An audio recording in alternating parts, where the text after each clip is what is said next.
Welcome, Jessica Swank, to the Empathy Edge podcast. I have been long awaiting this conversation with you today. Oh, we're incredibly excited to be here today. So thank you for the opportunity. Yeah, and we love hearing from people that are in the trenches, dealing with the issues that we talk about on this show. And as we heard, you are CHRO at Box, which is a huge global organization. I'm sure almost all of us have used Box at one time or another. So tell us a little bit. You have a long history in HR that we heard about, a very storied career, as they say. What brought you into this work? What are you most passionate about for helping people in HR? And also, what brought you to Box? Yeah, it's a great question. So I actually grew up philosophizing a lot with my mom around like what makes people and what makes leaders and really just curiosity around that human behavior. And I actually didn't want to go into HR because I thought at the time, way back when I joined, it was a lot about just like personnel, right? Back in the day.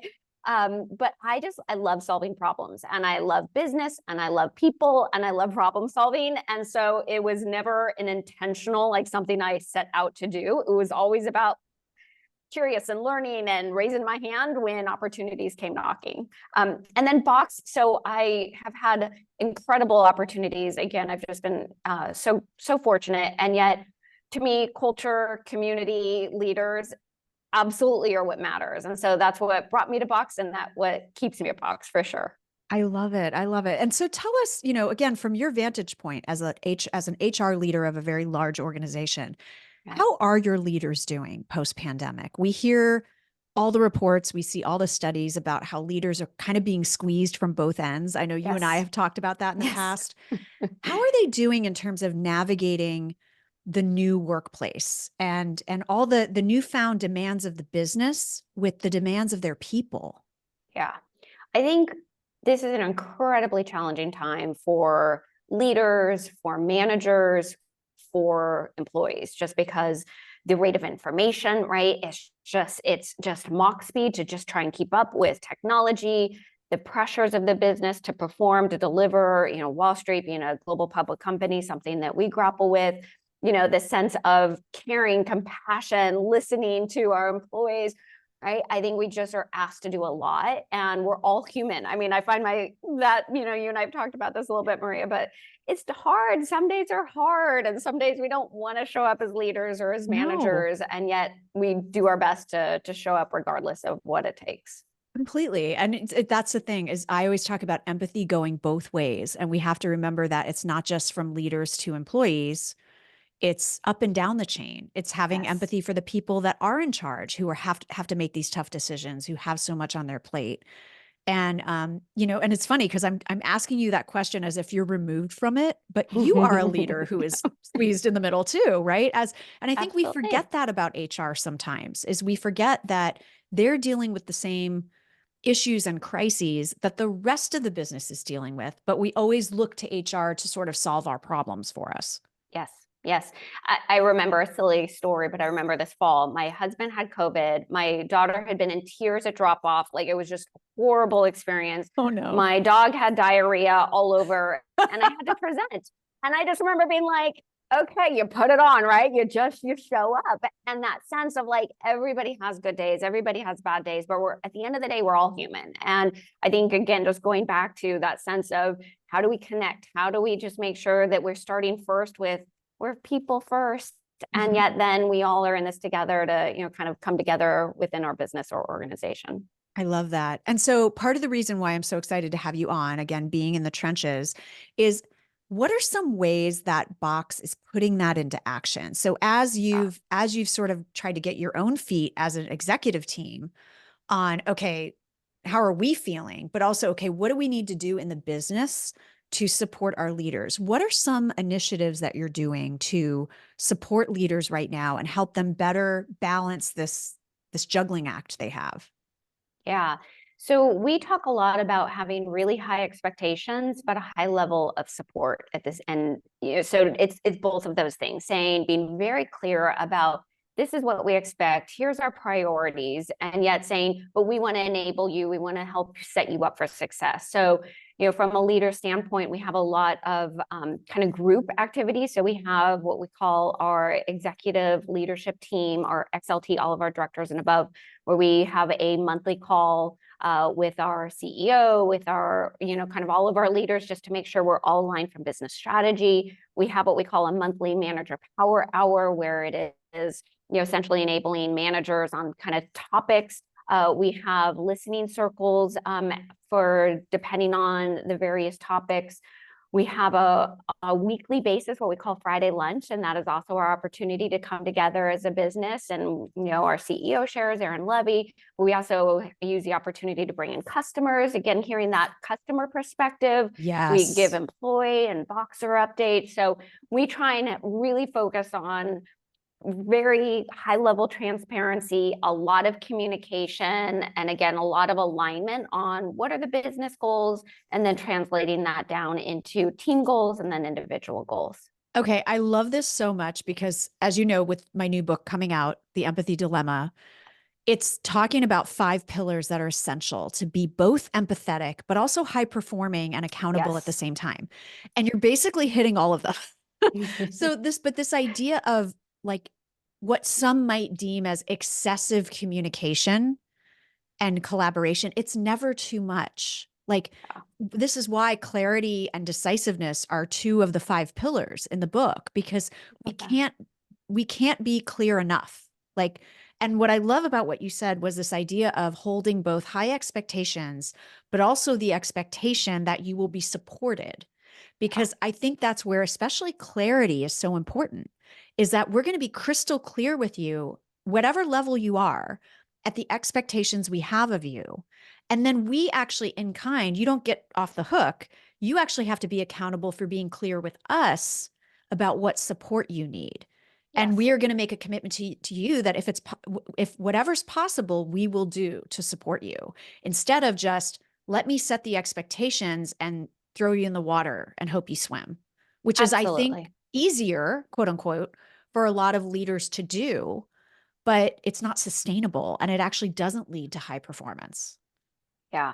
And a couple of things to build on what you said, and I completely agree. So we talk a lot as part of our performance cycle that we measure both the what. So again, those high expectations measured by quarterly OKRs, but we also talk about the how. So we have 4 leader mindsets, what we call business, team, self, and community, all anchored on our values.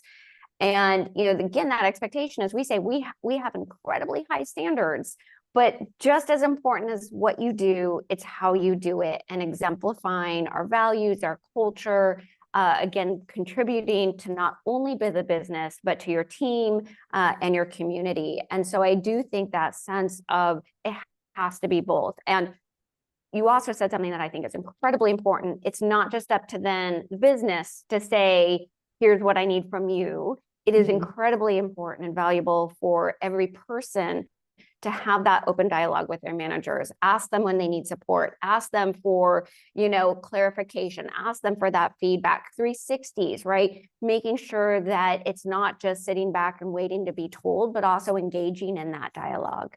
I love that so much. And, you brought up another point in terms of not just what, but the how, because, going back to like my brand strategy work that I've done, it's making values and mission and purpose useful and actionable. So it's not just the pretty poster on the wall that we never revisit ever again, but how do we tie that to the actions and the goals that we have in front of us right now?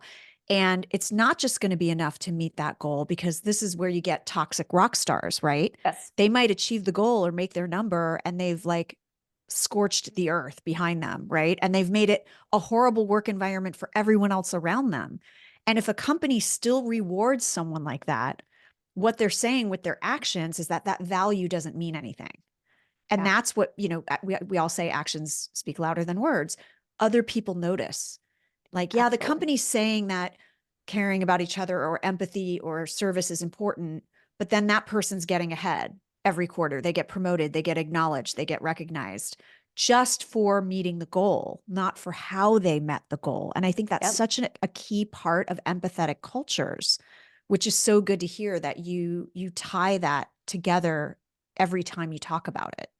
Every time. And I think two threads with that. One is the cultures have to be embedded into every single thing that we do, right? To your point, it can't just be a poster. We have them on the back of our badges, right?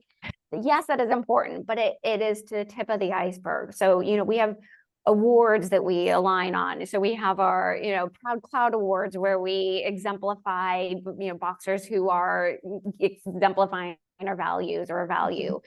We have, a lot of, again, it's integrated into every single thing that we do. And yet it is those difficult decisions, right? It's easy to do it when it's, everything's going well. It is when really you have that really, we recently, well, actually, it's not even very recently anymore. It's about 4 years ago, we had to make a really difficult decision with one of those rock stars. And compared to every other company, the person was still actually a pretty darn good person. It just wasn't yet to our level of expectations. And so again, it's making those very difficult decisions. Otherwise, it erodes the trust and the credibility. And I think it's better probably not to say something if you're not going to actually be willing to stand behind it. Right. Well, and sometimes leaders conflate not saying anything as empathy. They conflate avoiding the conflict and hurting someone's feelings as, oh, I'm doing the empathetic thing, but they're actually not being empathetic to everyone that person has to work with.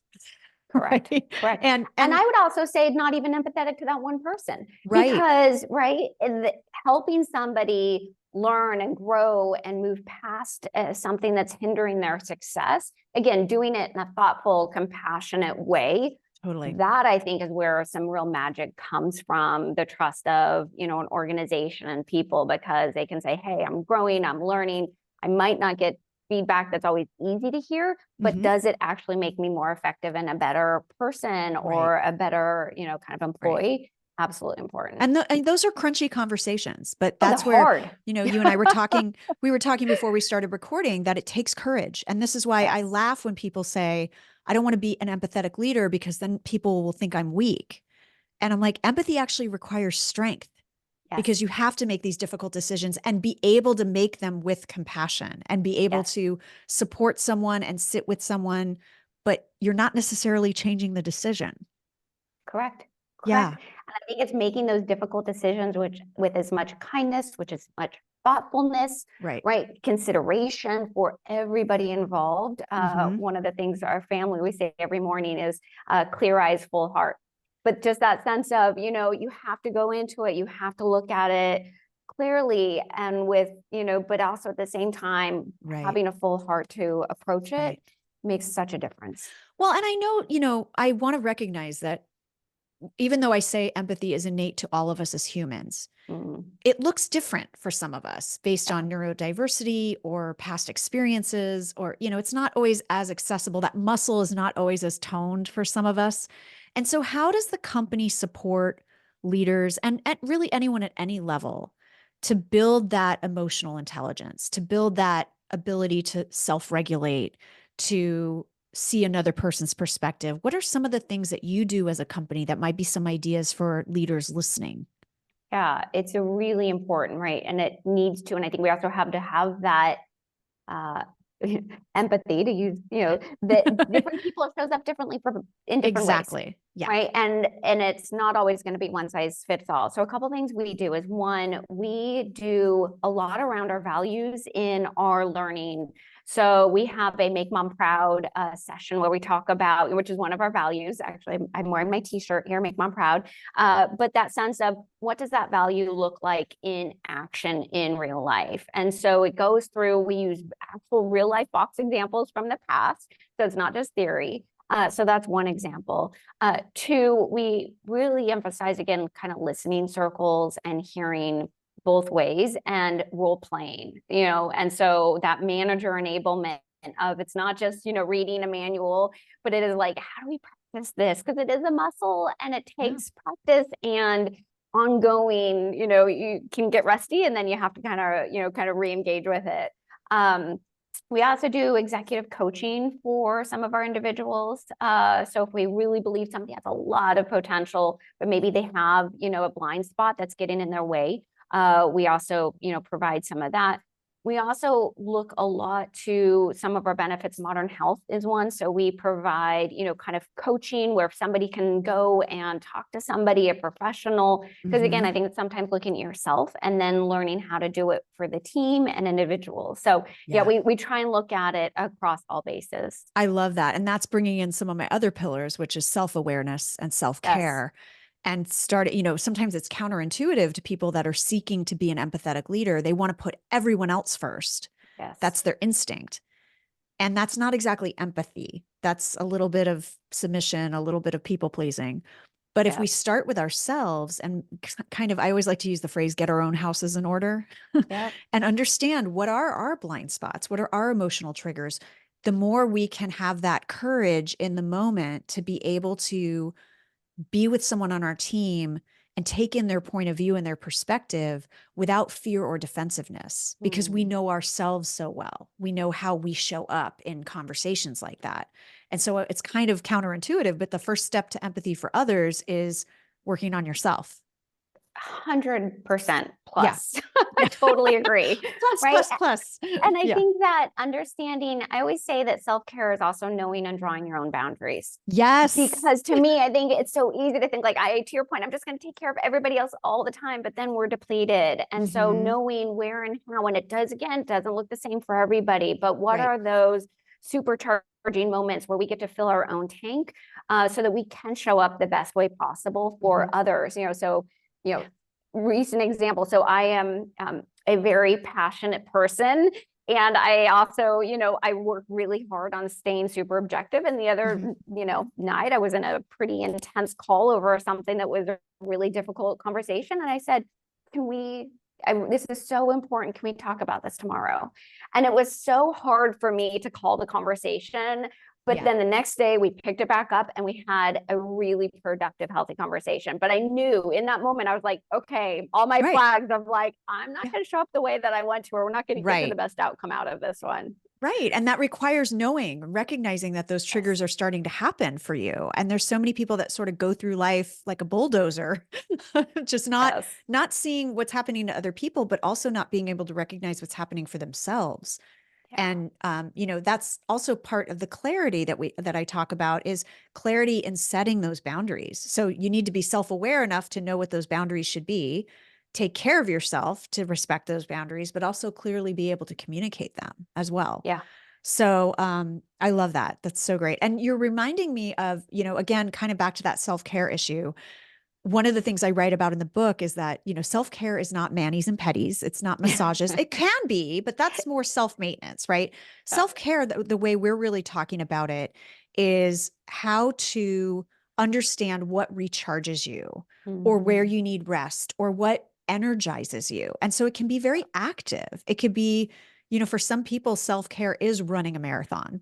Yes. Or, when I was working in corporate, I love doing independent theater. And I was Mm. in a very supportive workplace where it wasn't like I had to miss work for it, but they knew like I had to leave at certain Yes. times when I was going to rehearsals because I had to go to rehearsal. And then my team came and supported me at the Oh, performance, right? yay. So it was really fun. And there was another woman in our group who is a trained opera singer, and Mm. she really needed to sing. She wanted to do this summer opera program, the summer music program, and got the support from management to do it. And Yeah. then stayed many, many more years with that company because they were able to support her in her self-care, Yes. which is, sometimes it's hobbies or passions or whatever. That's part of our self-care. I think we overlook that sometimes when we talk about self-care for leaders, because they think, oh, it's too selfish. Yeah, I agree. I agree. And I think too, I really believe that if you're thriving personally, it actually helps you thrive professionally. And Yeah. that's symbiotic, right? And Right. if you're really thriving and finding those areas that are building you up and adding to, that rejuvenation, then you can Yeah. show up even more effective. Now, I'm also a big believer, and it's, I think people ask me about work-life balance. I actually don't think there's any such thing No, as it doesn't balance, right? I exist. think It's a myth. it doesn't Yeah. exist.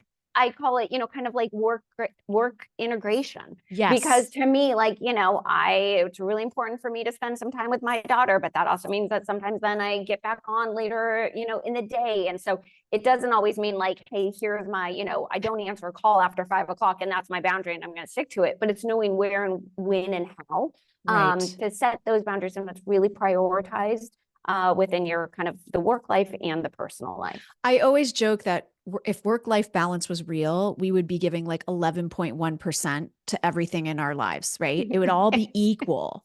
But sometimes different levers have to go higher and lower. Like Yes. if you've got a family emergency, your family has to come first, right? If you've Yes. got a deadline with a client, you might have to work late. Yep. And I think that there's something to be said in workplaces to help new people in the workplace understand that. Because I think that many people have I don't want to say like morphed the definition of work-life integration, but they think it means one thing, like you said, like just being hard and fast with that boundary and never changing and never allowing for anything. But life is not like that. Oh, No one's life is like that and no one's work is like that. So being able to understand that, like, okay, we're going to go hard and I might have to work a weekend to solve this crisis at work, but then I'm going to make up for it in 2 weeks. I might take an extra afternoon off. Like, yes. that's what we mean by work-life balance and having boundaries. Correct. Correct. It comes seasons. We each have seasons. Seasons, exactly. And I think that that's important too. I love that the new generations in the workplace are changing the conversation and changing the paradigm. I also think they need to be mentored a little bit about some of the hard and fast rules they have around things. And so, where they can take that and say like, no, my boundary is I never work after 5 p.m. ever, right? Life and work is not like that. It's not that discrete. And so it's like, Yeah. okay, let's figure out a way to make this work for everybody and be able to integrate your work and life. So Correct. I think Correct. I think there's something there. We need some sort of a little like life coaching module for Yes. everyone in the workplace on what work-life integration means. Well, and I Um, think it's that having empathy for both yes, sides, right? You can't just yes, say like, this is what I need, and it's all about just what I need. It's what do right, I need? What does my team need? What does the business need? What does my customer need? And right. again, sometimes dialing up and down depending Yeah. on that, but it has to go both ways. Completely, completely. Because like I love the term you used about there are seasons, Mm. right? So Yes. so let's talk a little bit. I just want to switch gears as we're kind of wrapping up and talk about what are the challenges or the opportunities that you have all found at Box around experimenting with hybrid remote work in this new world of work that we're in. Because what I love hearing is the journey of companies of like, we haven't gotten it all figured out, but these are the different things we're trying, and this is what we have found to be a good mix for us. Where are you guys at in that journey? Yeah, well, a couple of words that you said that I think are spot on is it is a journey. It is the biggest experiment that I think we're all going through, Oh my right? And we're gosh. on the journey and we're doing some things well, and then we're like, oop, that didn't work so well. Let's try it a different way. So where we are on the journey is we believe that we need kind of it all. We do have workplaces that are absolutely instrumental to our culture, to our sense of community. And we want people to be able to come in. And what we found and the research that, kind of what we've experienced, but also have heard is, it's not necessarily your direct team connections that strengthen when you come together. It's a lot of the loose connections. It's the social capital of cross-functional teams, learning from, mentoring, observing, that is really important. And so again, I think that serendipitous piece of coming together. Mhm. Uh, and yet we also really we are going to always have remote folks, whether it's because their role. So we have, sales folks who are out in the field, their job is remote, or people who have chosen to be remote and are in roles that can be effective remote. Mhm. And so what we're trying to do is create these norms. And what we're trying to call it is like, this is just how we work. This is just Right. how we are as an organization. And Yeah. then again, looping that into all things, how do we, from a diversity standpoint, make sure that we're thinking about that, the experience of the remote Boxer versus the person who's coming into office? How do we think Mhm. about it as we scale and as we grow? Yeah. So yes, we're doing a lot of experimenting. But again, I love, a lot of times I would say we've come a long way, Yeah. being able to bring people together. Yeah. Well, and I love from, when I met you many, many months ago, what I loved was that Box was willing to do that experimentation Mm, and say, okay, we're doing something and maybe this isn't working. Let's try yeah. something else. That adaptability and that resilience is what's required. And I know for a lot of companies that have leaders that just kind of want to go back to the way things were, right? Because it was easier and they didn't have to think about it. And I have empathy for that, right? Yes. It's hard to constantly be adapting. It's exhausting. But that willingness to do it, I think, is what's going to be the marker of successful companies going forward because we're not going back. Like No. people have seen a new way that they can innovate and create and get work done. And we've just got to find a happy medium between, like all the benefits that we get when we're together and, all the benefits that some people get when they're able to work out of their home and deal with whatever they're dealing with at home or their own, Absolutely. potentially different needs that they have, physical needs, mental needs, whatever it is. And so the willingness, I was just struck by the willingness of Box to take that journey and say, Mm, we're going to try it. We're going to try different things. And you do so many wonderful things within your workspaces to make it a very collaborative and inviting and inclusive environment. And I know that that's from listening to your employees and not just trying to figure it out in a closed door session without any input from anyone. So I yeah. just wanted to like say shout out to Box Thank you. for doing Thank it that you. way. What do you think was, kind of as we do wrap up here, because I could talk to you for 3 hours. What do you think was part of that way of gathering that information from employees and finding out what was working for them, what wasn't? Was that already part of your culture? Or is that something that, like, can you give any advice to someone listening of like, how do you even start um, compiling, getting, accessing that information so that you can be listening and all voices are heard in those conversations? Yeah, so it's a great question. One is I do think it was part of our DNA in many ways, but that we've built on and figured out, right, what's working again and what's not working. I'm a big believer in experimentation. So a couple of things, we did a lot of listening circles and listening That's right. circles from impacted, all different spectrums. Mhm. We also have an annual what we call Boxer Experience Survey. And so we included a question on that. Mhm. And what we found actually last year was the flexibility was top of the list of what Boxers appreciated about our approach so far. And so that's something, even as we continue to refine, that sense of flexibility of being able to say, whether it's which day you work from home and or which hours you work, and kind of going back to that Mhm. integrating of lives.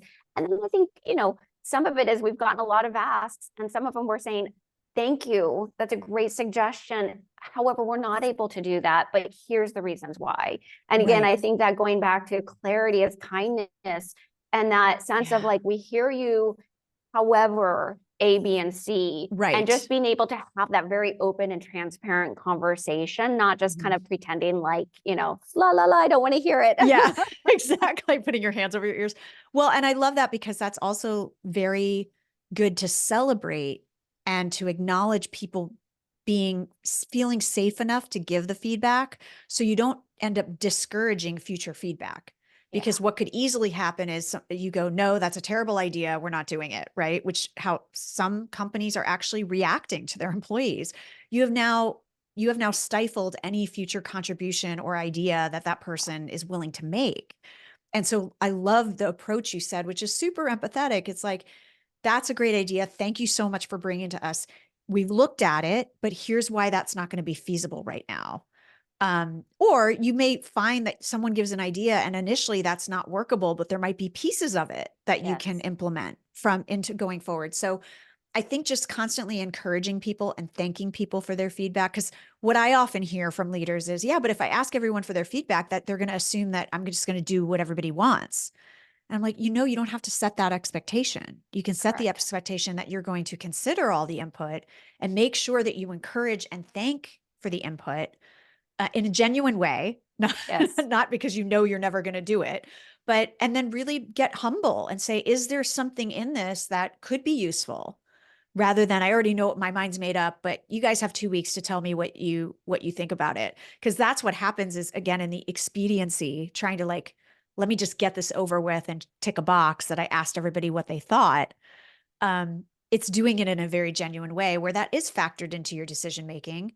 But, and I write about this in the new book, you have to be able to synthesize and act and decide quickly. Yes, absolutely. Yeah. And sometimes that's the hardest part, right? Right. It takes a lot more time, a lot more energy, but I'm a big believer that the outcome and the results pay off in spades if you do that. And it's also right balancing what again what an individual employee might want, but also the realities of the business, right? We get asked a lot for, I would love to give everybody everything that they have on the wish list. The business realities of where we have to allocate resources. And so we've been very clear in trying to say like, okay, this is not going to be the top of the priority. Here's why. But Yeah. if we can, hit our revenue, hit our business priorities, here are things that then are going to be next on the list. Like one of those is travel, right? Our employees have been begging, like we want to see each other, not just the people that are, in the same city, but we want to be able to see each other around the world. And so we've been building in, kind of more travel budget based on the realities of kind of where we are. Right, right. I think building a culture of why and knowing that for every decision, being able to explain why tracks back to clarity. Yes. Yeah. Yes. For sure. And trust for sure. 100%. Last question for real. What is sort of the one piece of advice you would advise? So maybe there's a really frazzled CHRO or head of HR listening to this right now, and they say, oh my gosh, all this stuff sounds great, but we don't have any of that foundation in place. Where's one place they could start, or one piece of advice you would have for them on how to best support their leaders right now? It's a great question. I would say find a couple of opportunities, both that would be low-hanging fruit, something that would be relatively easy to implement, but then also find the one that is probably the more difficult, but that is going to be harder, but that is going to have the biggest impact. And maybe choosing one of each of those to then go and tackle. I'm a big believer in prioritization. I always say, it's all about juggling, and you're going to drop some balls. Just make sure that the balls that they're going to bounce versus shatter. So like find some of those that if you can pick up, or if you drop, okay. But then some of those where you say, yes, if I can go and execute and deliver on this with my business, with our employees, it actually is going to make a big difference. Right. And then you can always tackle something else after that. We don't have to do all the things all at once, right? Absolutely. You'll fail if you try. Yeah, do it all at once, in my humble opinion. I wrote down what you just said about like, we're all going to be juggling the balls, and the goal is to have them bounce rather than shatter. That's a keeper. Thank you. Drop the balls that are going to bounce, because you can pick those back up. I just want grab the ones you're going to shatter, because those are going to create the bigger mess. I love it. I love it. Well, thank you, Jessica, so much for your time and all your insights today. We're going to have all your links in the show notes, but where's one place that folks can get in touch with you and learn more about what you're doing? Yeah, so I'm actually not super into social media for my own personal well-being. However, LinkedIn is the best place to find me. Great. And for those listening, just look under Jessica Swank, and remember to be a good LinkedIn user and write her a note about why you were connecting and where you heard her, so she doesn't think you're trying to sell her something. I would love to hear from each of you. Yes. Thank you so Maria. much. And continued great success at Box and all the work you're doing. Thank you for sort of being a leader in the empathetic culture space right now. Well, and thank you for what you're doing and helping to write about it and just bring this incredibly important topic. And again, not having it be just, soft and fluffy, but really the impact that it can have on our business, on our customers, our employees, and I think on us, each of us personally. So sure. I'm excited for your new book as well. Thanks. And thank you everyone for listening to another episode of the Empathy Edge podcast. If you like what you heard, you know what to do. Please rate, review, follow, share with a friend or a colleague. And until next time, remember that cash flow, creativity, and compassion are not mutually exclusive. Stay well and be kind.